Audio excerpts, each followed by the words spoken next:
అందరికీ నమస్కారం. ఇవాళ ఒక అన్ఫార్చునేట్ ఇన్సిడెంట్ జరిగింది. ఇవాళ గవర్నమెంట్ జనరల్ హాస్పిటల్లో ఒక ప్రీవియస్ అక్యూజ్డ్ రియాజ్ అనే అతను వార్డులో ఉన్నాడు. అయితే రెగ్యులర్ చెకింగ్లో భాగంగా ఆర్ఐ గారు అక్కడ చెకింగ్కి వెళ్తే అక్కడ రూమ్ దగ్గర తలుపులు బాలగొట్టే సౌండ్, తర్వాత అద్దం పగిలిన వచ్చేసరికి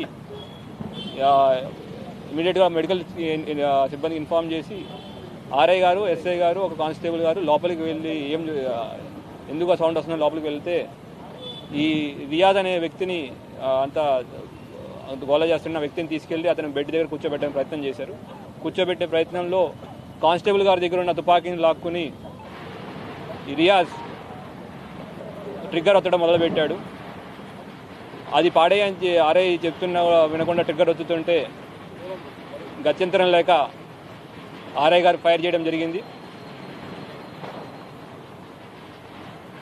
అక్కడి నుంచి అంత ఫైర్ చేయడం బుల్లెట్ ఇంజురీస్తో రియాజ్ ఆడ కింద పడిపోయాడు. తర్వాత ఎస్ఓపి ప్రకారం దాని మీద కేసు రిజిస్టర్ చేయడం అండ్ ఎంక్వైరీ చేయడం జరుగుతూ ఉంది. Thank you. Post mortem, inquest అవన్నీ గైడ్ లైన్స్ ప్రకారం అన్ని కరెక్ట్గా జరుగుతున్నాయి.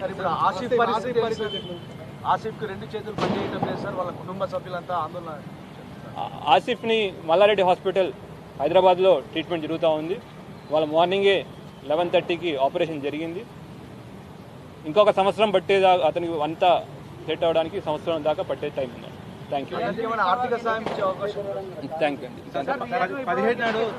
ఇది మిగతా వీళ్ళ డీటెయిల్ ఇన్వెస్టిగేషన్ తర్వాత మళ్ళీ ఒకసారి 2 రోజులు మళ్ళీ పెట్టుకుంటాం. తప్పించుకున్నప్పుడు అవన్నీ ఇన్వెస్టిగేషన్లో తెలుస్తాయండి, చెప్పడానికి లేదు. థ్యాంక్ యూ అండి. ఎప్పటికప్పుడు వార్తలను వీక్షించేందుకు Q9 న్యూస్ ని సబ్స్క్రైబ్ చేసుకోండి, లైక్ చేయండి, షేర్ చేయండి. విలువైన సమాచారాన్ని ముందుగా మీరే తెలుసుకునేందుకు బెల్ బటన్ ని క్లిక్ చేయండి.